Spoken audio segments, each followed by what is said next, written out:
My husband, Kilmer, was abducted and disappeared by the Trump administration. It's been 28 days since I lost on my husband. This so-called administration error has destroyed my family's happiness, my children's innocence. Kilmer, if you can hear me, I'm still fighting for you. So the Trump administration just mistakenly deported a father from Maryland to El Salvador's infamous mega prison, which is known for torturing its inmates. This is according to the latest court filing from the Trump administration, who writes the following, quote, "Although ICE was aware of his protection from removal to El Salvador, Albrego Garcia, the father from Maryland, was removed to El Salvador because of an administrative error, ... The Trump lawyers said the court has no ability to bring him back now that Garcia is in Salvadoran custody." So think about what this report is saying. The Trump administration deported a father from Maryland, sent him away from his children due to an administrative error, and now the American courts lack the jurisdiction to bring this individual back into the States. This is the most dystopian report we have ever heard. And I know, but it does seem like things are getting progressively worse and worse in this country. This is insane. Quick update, a story mentioned earlier about a Maryland man the Trump administration has admitted was wrongfully sent to that prison in El Salvador, that notorious prison in El Salvador.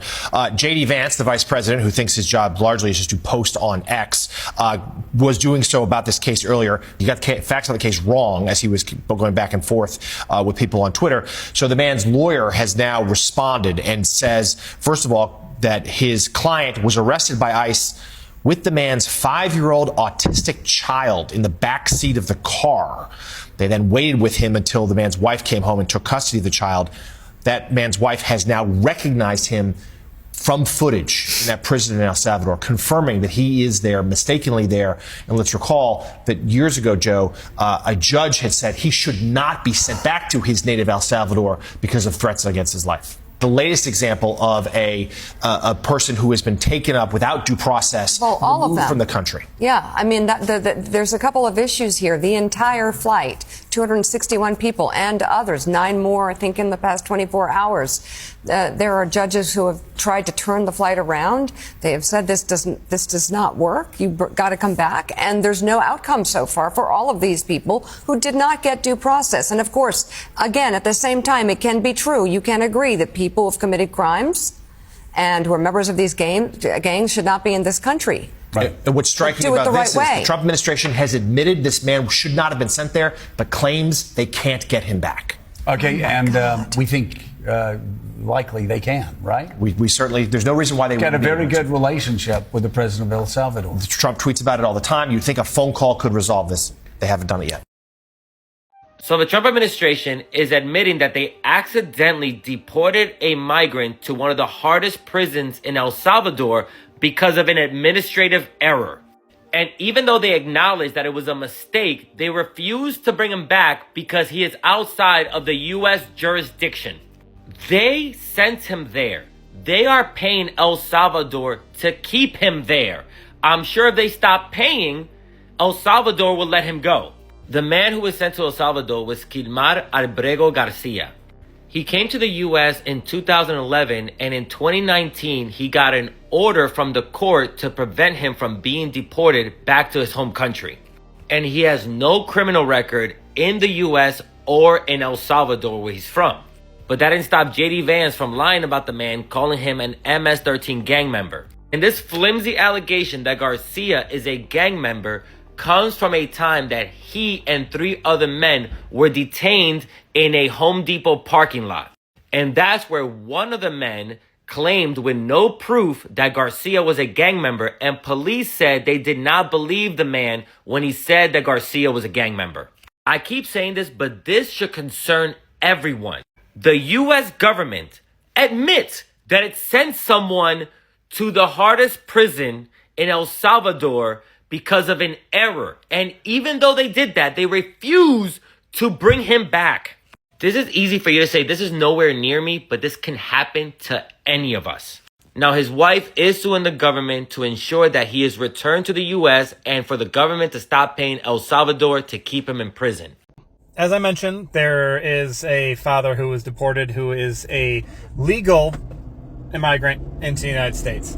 It is illegal to deport. Like it is a big thing. You cannot deport a U.S. citizen or someone who's here who went through the legal parameters. This is a big deal that they are deporting people and then refusing to bring them back. This is bad for everybody. This is bad for us. This is bad for legal citizens. And he was on the plane. Little Donnie was on the plane. He said, yeah, he'd deport bad guys, even if they're U.S. citizens. He was asked that.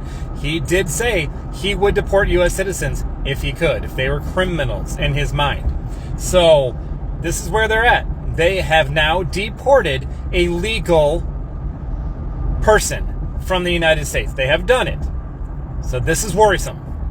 Hi guys, today we are talking about a devastating mistake that should never happen in a country that prides itself on justice and human rights. The Trump administration mistakenly deported a man to El Salvador, a country he had never lived in since he was a child, and not just deported, he was thrown into one of the most dangerous prisons in the country. This man was a legal resident. He had a life, a job, and a family in the United States. But due to a government error, he was ripped away from all of it and sent into a nightmare. Let me be clear, this is not just a paperwork error. This is a life-altering failure. A man was wrongly assigned, a family lost their father, their son, their provider. Children are now growing up in fear, trauma, because the government didn't double-check. Mistakes like this aren't just unfortunate, they are unforgivable. This shows how fragile people's lives are in the hands of a system that too often treats immigrants as disposable. Imagine being that family waiting at home, wondering if your loved one is safe, wondering if you will ever see them again. We need accountability. We need reform. We need to remember that behind every immigration decision, there is a human being, not a case number, a person with a life, a history, and a family. If this makes you angry, good, it should. Share this, talk about it, don't let this story go unnoticed. Thanks for watching and let me know what you think in the comment section.